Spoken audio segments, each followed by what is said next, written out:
दोस्तों, संसार में सबसे ज़्यादा पढ़ा जाने वाला ग्रंथ भगवद गीता है। इसीलिए दोस्तों, भगवद गीता को सभी ग्रंथों में सबसे उच्चतम शिखर पर रखा जाता है। ऐसा माना जाता है कि भगवद गीता सभी ग्रंथों का सार है। भगवान श्री कृष्ण ने सभी ग्रंथों को मिलाकर, सभी वेद पुराणों को मिलाकर एक नया ग्रंथ बना दिया, जिसका नाम दिया भगवद गीता। दोस्तों, भगवद गीता में मानव की सभी समस्याओं का हल उपलब्ध है। लेकिन दोस्तों, हमारा दुर्भाग्य है कि हम अपनी समस्याओं का हल भगवद गीता में ना देखकर समाज में उसका हल खोजते हैं। दोस्तों, संसार में सबसे ज़्यादा पढ़ा जाने वाला ग्रंथ भगवद गीता है, लेकिन सबसे कम समझने वाला ग्रंथ भी भगवद गीता है। क्योंकि लोग भगवद गीता पढ़ तो लेते हैं, लेकिन उसको समझ नहीं पाते, उसको अपने जीवन में लागू नहीं कर पाते। इंसान जैसी ज़िंदगी जी रहा है, अपनी ज़िंदगी में उसको जो जो समस्याओं का सामना करना पड़ रहा है, उसको भगवद गीता से नहीं जोड़ता है। दोस्तों, कृष्ण यही कहते हैं कि मानव जीवन की सभी समस्याओं का हल इस भगवद गीता में है। दोस्तों, आज हम उसी भगवद गीता में अध्याय 16 में भगवान कृष्ण के द्वारा दैवी और आसुरी स्वभाव के विषय में सीखेंगे। कृष्ण ने बताया है कि दैवी पुरुष के आचरण क्या होते हैं और आसुरी पुरुष के आचरण क्या होते हैं। दोस्तों, दैवी पुरुष का मतलब है सज्जन पुरुष, और आसुरी स्वभाव का मतलब है ऐसे इंसान जो आचरण से असुर होते हैं, जानवर के समान होते हैं। इन दोनों में कृष्ण ने अंतर बताया है। कृष्ण ने कहा है, जिस व्यक्ति के अंदर ये 26 गुण होते हैं, उनको देवतुल्य समझना चाहिए। वो 26 गुण कौन से हैं दोस्तों? सुनिए। जो देवतुल्य पुरुष होते हैं वो निडर होते हैं, किसी से डरते नहीं हैं। ऐसे पुरुष का मन पवित्र होता है। ऐसा पुरुष आध्यात्मिक ज्ञान में लगा रहता है। देवतुल्य पुरुष दान देता है, अपनी इंद्रियों पर नियंत्रण रखता है। देवतुल्य पुरुष के अंदर त्याग की भावना होती है, पवित्र पुस्तकों का अध्ययन करता है, तपस्या करता है, अपने आप को साधारण रखता है।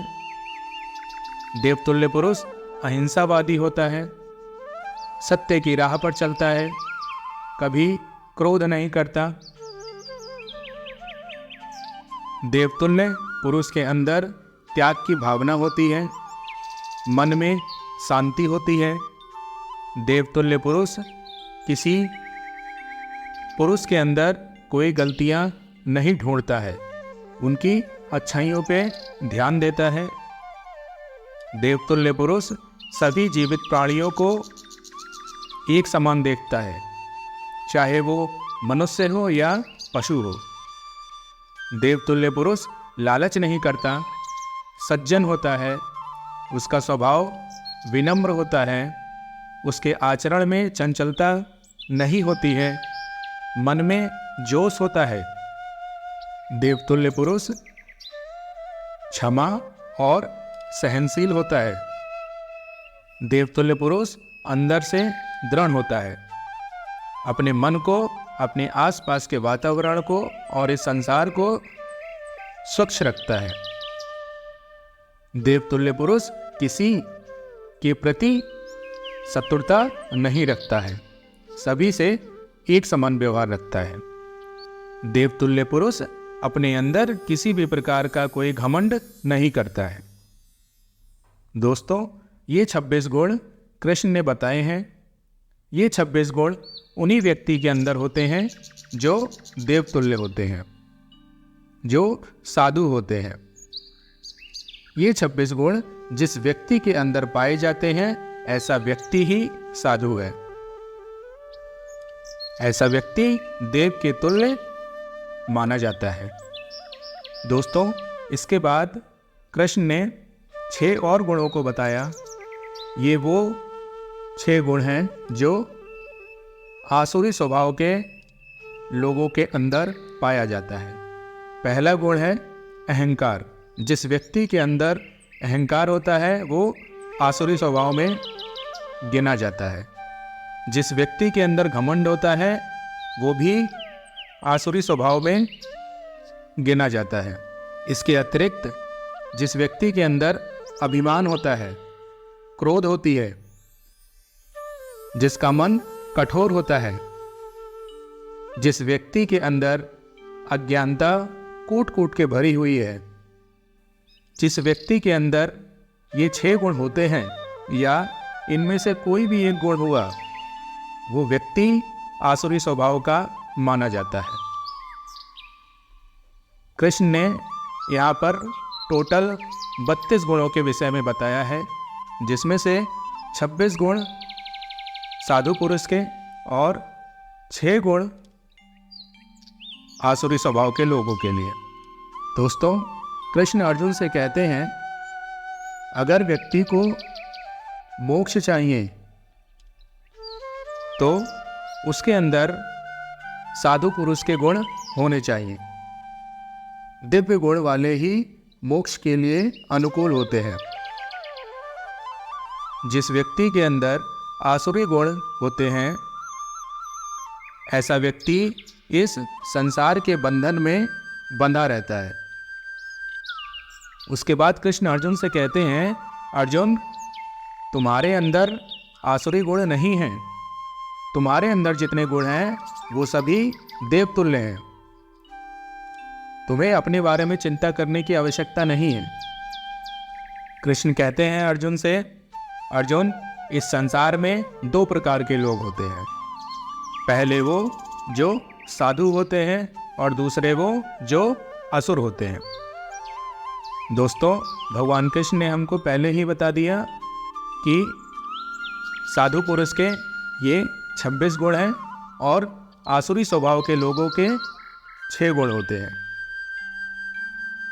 इसके बाद कृष्ण आसुरी स्वभाव के लोगों के विषय में विस्तार से अर्जुन को बताने लगते हैं। अर्जुन से कहते हैं कृष्ण, जो व्यक्ति असुर होता है वो ये नहीं जानता है कि क्या करना चाहिए और क्या नहीं करना चाहिए। आसुरी स्वभाव के लोगों के अंदर पवित्रता नहीं होती है। आसुरी स्वभाव का व्यक्ति उचित आचरण वाला नहीं होता है और ना ही उस व्यक्ति के अंदर किसी भी प्रकार का कोई सत्य पाया जाता है। कृष्ण कहते हैं कि आसुरी स्वभाव के लोग ये मानते हैं कि ये सारा संसार एक मिथ्या है। इस संसार का कोई आधार नहीं है। इस संसार को किसी ईश्वर द्वारा नहीं बनाया गया है। आसुरी स्वभाव के लोगों का कहना है कि यह अपनी कामनाओं से उत्पन्न हुआ एक संसार है। काम के अतिरिक्त यहाँ पर कोई दूसरा कारण नहीं है। आसुरी स्वभाव के लोग कहते हैं कि हमारी इंद्रियां और इंद्रियों का भोग करना ही हमारा कर्म है। वो ये संसार में मानते हैं कि ये संसार सिर्फ इंद्रियों के भोग के लिए बना है। इस संसार के आगे और इस संसार के पीछे कुछ भी नहीं है। यही जन्म उनका अंतिम सत्य है। दोस्तों, कृष्ण ने यहाँ पर बहुत ही आसान भाषा में बताया है कि ये संसार क्या है और आसुरी स्वभाव के लोग इस संसार को किस नजरिए से देखते हैं। जो आसुरी स्वभाव के लोग होते हैं वो अपना संपूर्ण जीवन अपनी इंद्रियों के विषय की संतुष्टि करने में ही निकाल देते हैं। अपने मन के अंदर एक झूठा अहंकार भरकर अपने आप को आसुरी स्वभाव के लोगों में डुबो देते हैं। अपने आप को मोहग्रस्त करके हमेशा के लिए फालतू की चीज़ों में अपने आप को फंसाए रखते हैं और व्यर्थ के वस्तुओं के पीछे भाग भाग कर अपना पूरा जीवन खराब कर लेते हैं और जीवन के साथ उनके कर्म भी खराब हो जाते हैं। आसुरी स्वभाव के लोगों का विश्वास है कि इंद्रियों की तुष्टि ही मानव सभ्यता का मूल आवश्यकता है।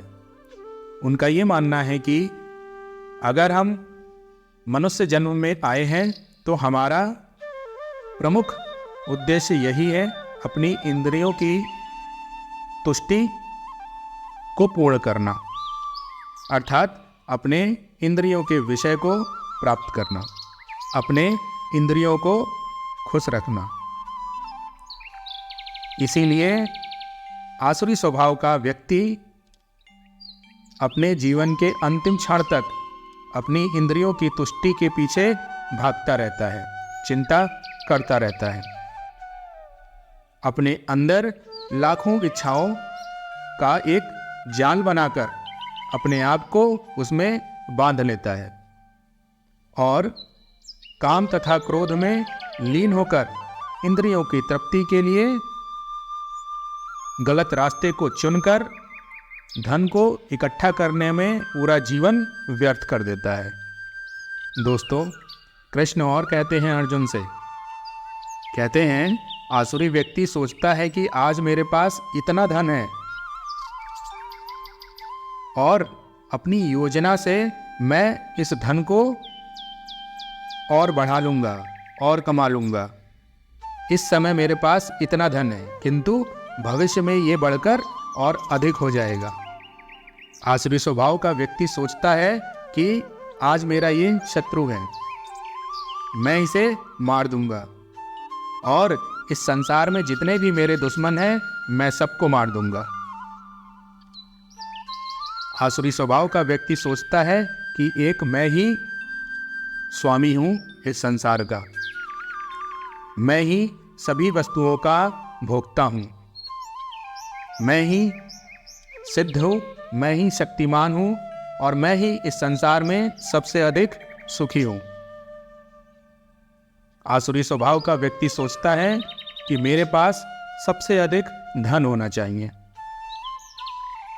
मेरे आसपास मेरे ही लोग जो मेरी तारीफ करते हो, जो मेरे रिश्तेदार हो वही हो, इसके अतिरिक्त मेरे आसपास कोई ना हो। इसके अतिरिक्त जो भी है इस संसार में वो सब मेरे दुश्मन हैं। आसुरी स्वभाव का व्यक्ति सोचता है कि मेरे अतिरिक्त इस संसार में और कोई दूसरा परम शक्तिशाली और सुखी व्यक्ति नहीं है।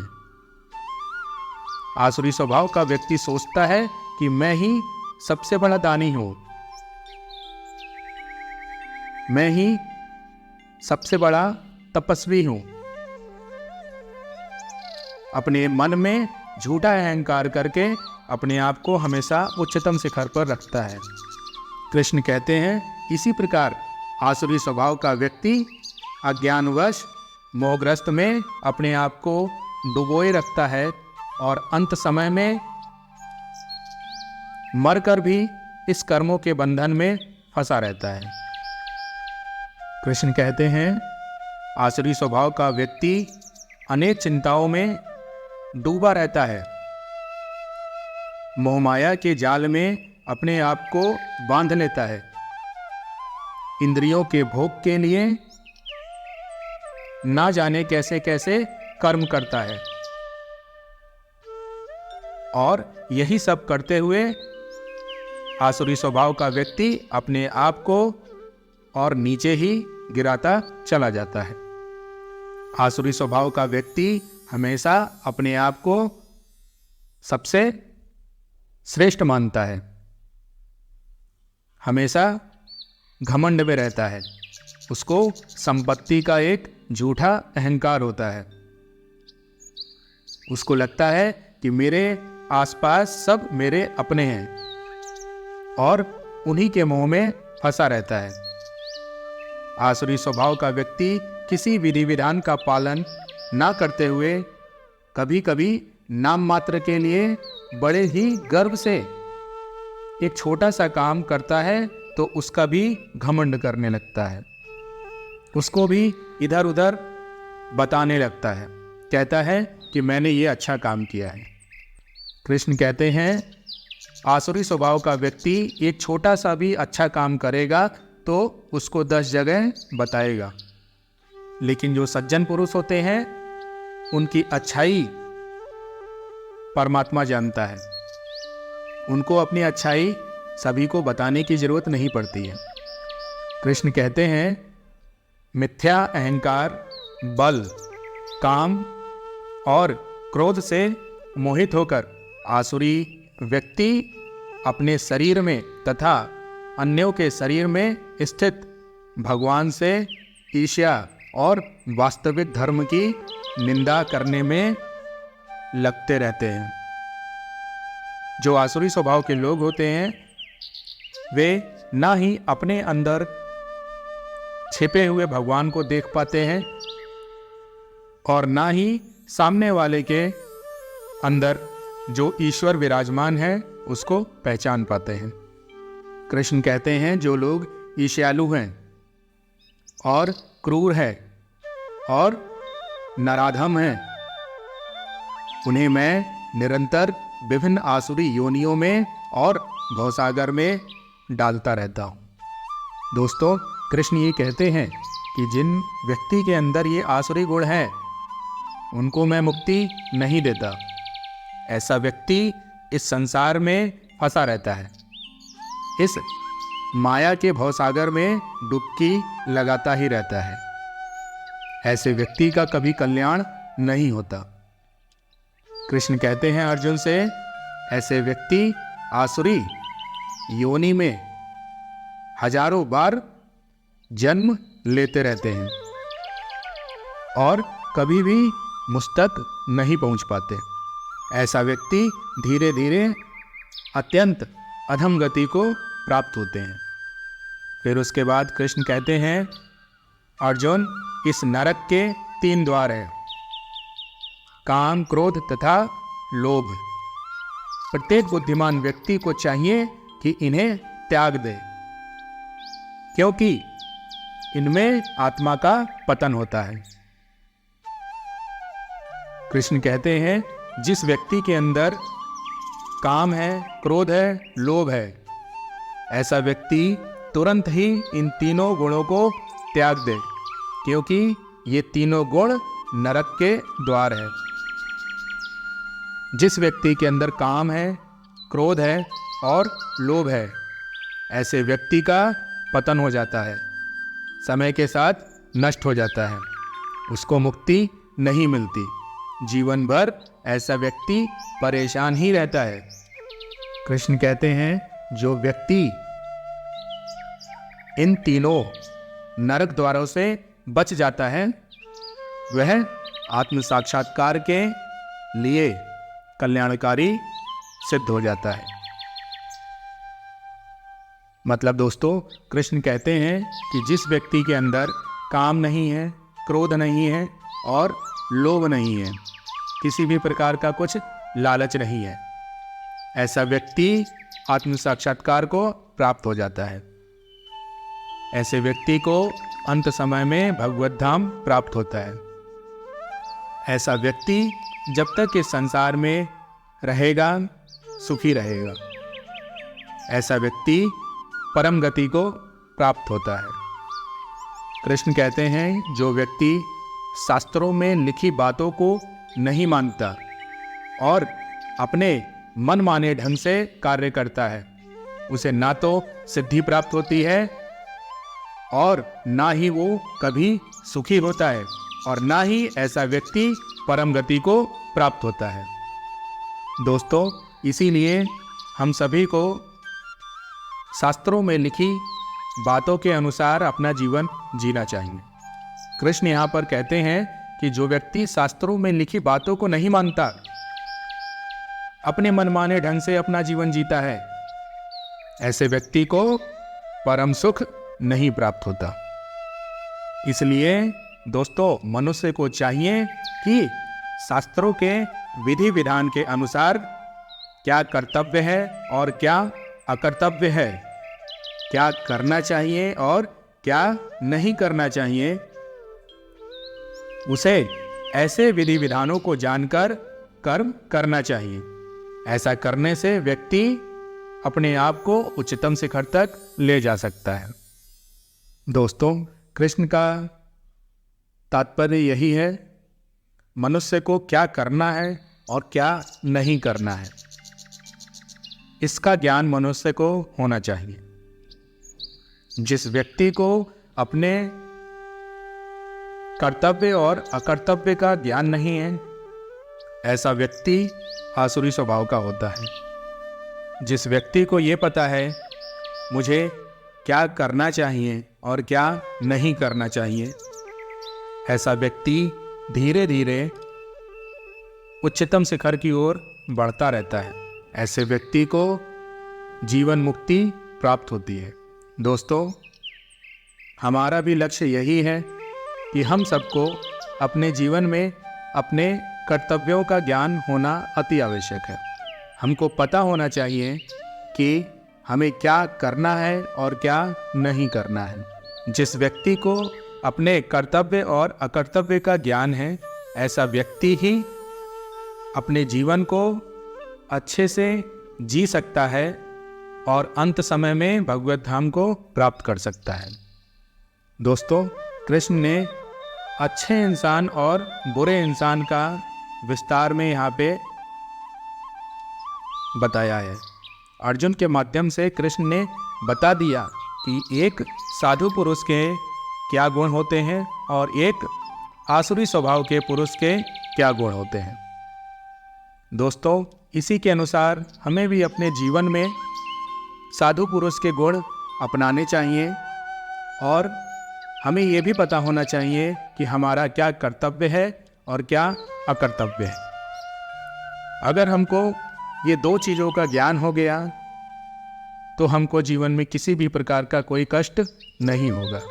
हम अपना जीवन बहुत ही अच्छे से जी सकते हैं और इस जीवन में ही ईश्वर को प्राप्त कर सकते हैं, असीम सुख का आनंद ले सकते हैं। दोस्तों, भगवत गीता वो ज्ञान है जो मानव जीवन को सही राह दिखाता है। भगवत गीता सुनिए और सुनाइए। यही वो ज्ञान है जो मानव जीवन को अनंत का राह दिखाएगी, भगवत धाम प्राप्त करने का मार्ग बताएगी।